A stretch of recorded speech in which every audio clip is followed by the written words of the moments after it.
Hi everyone and welcome to MCS channel. If you are watching this, it means you are interested in support coordination registrations within the PACE portal for participants. Now this is a video that support coordinators might be interested in mostly, or it could be that we have participants who would like a little bit more knowledge about support coordination and how to endorse their support coordinators into their PACE portal as well. So the first thing you need to know about PACE and the registration of support coordinators is that it doesn't matter whether the funding for support coordination is agency managed or plan managed, every support coordinator needs to be registered in the PACE portal. And what do I mean by that? Well, it means that the support coordinator needs to have a request for service or an RFS sent to them, and that support coordinator needs to be registered specifically as the support coordinator in the NDIS plan, in the NDIS portal. So the request for service is number one. Number two is that agency needs to be recorded as the support coordinator in the PACE portal, and optionally and preferably for support coordinators is that support coordinator agency needs to have access to viewing that plan. So there needs to be consent to view the plan as well. So there's three significant pieces of information that you are going to need to keep in mind when you are calling the NDIA with the participant, or if you as the participant are calling the NDIA. You need to have the request for service that you're requesting. You also need to request that that agency needs to be listed as the support coordinator, and also that you're giving that agency or support coordinator consent to view the plan. Now, what do you need to be able to register an agency?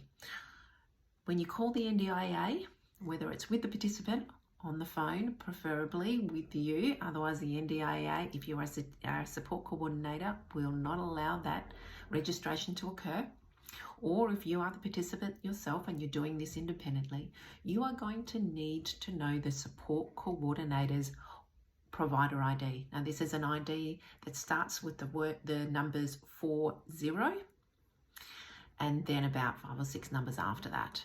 So it begins with 40. You're going to need to know that, and also the ABN, Australian Business Number, of that support coordination agency.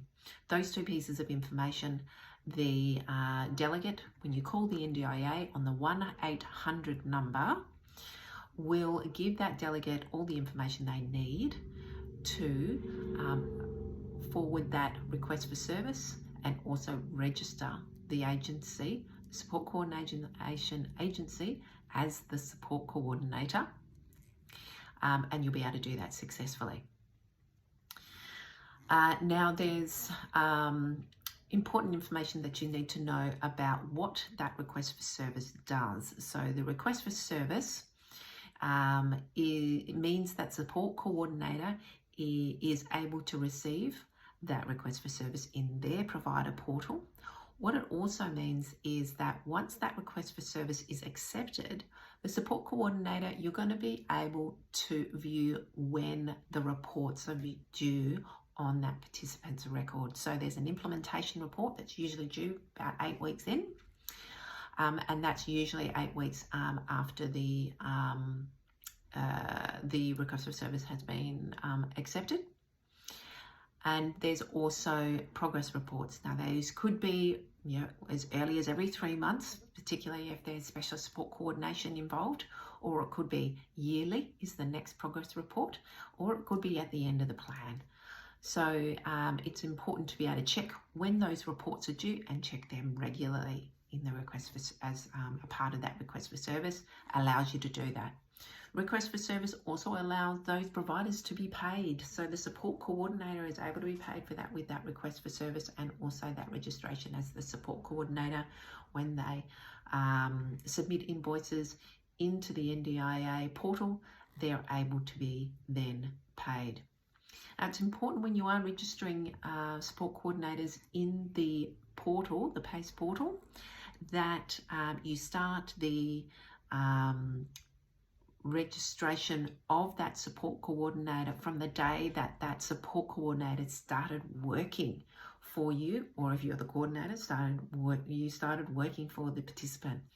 So that could be the start of the plan, which is the easiest thing to be recorded in there and thing to remember, just at the start of the plan, whenever that is, of a PACE plan.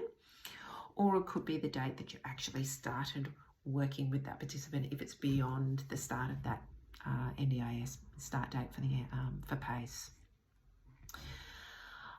So once you've contacted the NDIA and waited a long time, usually, to actually get into the NDIA, the delegate will ask you the provider ID, which is the 40 number, and they'll also ask for the ABN. It's important that you ask for the approvals for that registration for that support coordinator to begin the start of the PACE plan, or whenever the support coordinator started. And it's also important that you are providing them with the correct numbers, ABN and provider numbers. And also, as a support coordinator and the participant, you are giving approval or consent for that support coordination agency to view the plan. So those three things, remember, are important: request for service, consent to view the plan, and registering the support coordinator as the support coordination agency.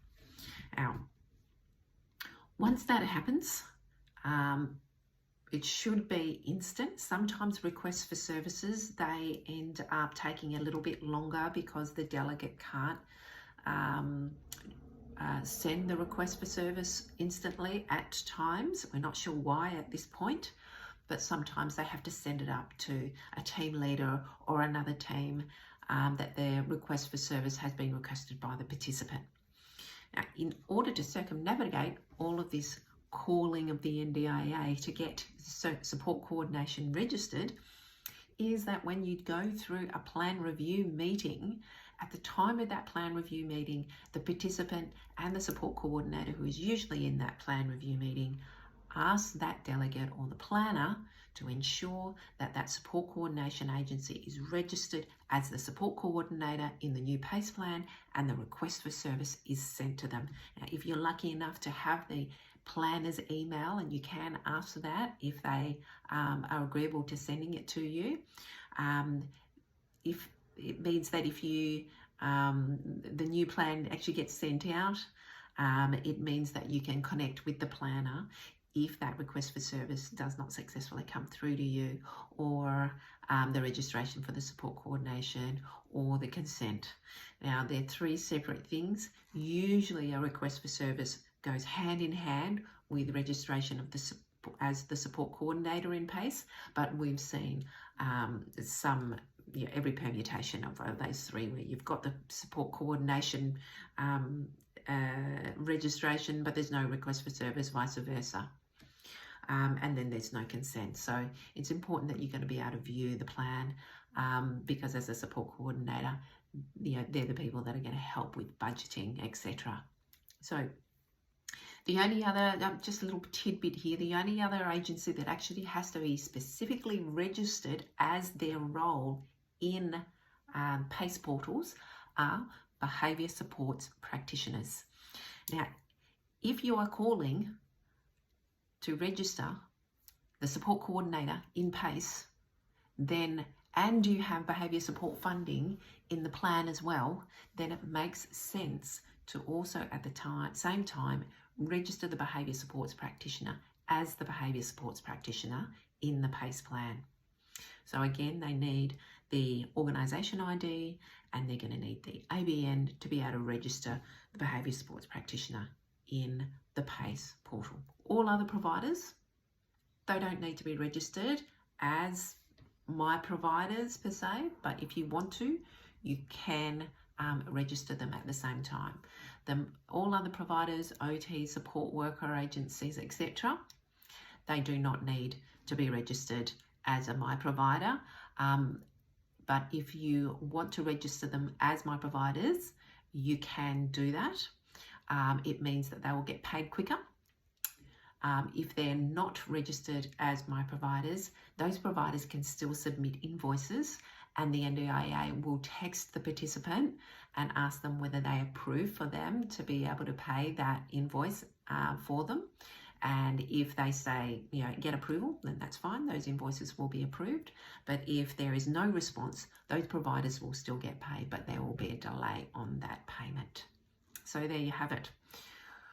Importantly, as a support coordinator, make sure you contact your participant, support them if they need to be able to call the NDIA on a conference call to be able to give them all the information that they need to be able to register you as the support coordinator, including the provider ID or organisation ID, and also the ABN, and make sure you also ask for consent to view the plan as well. Hope that was helpful. It's been a little bit of a journey to get to this point, but we've found it's been really helpful to know all of those 3 things that we need to do when we call the NDIA with the participant. Take care.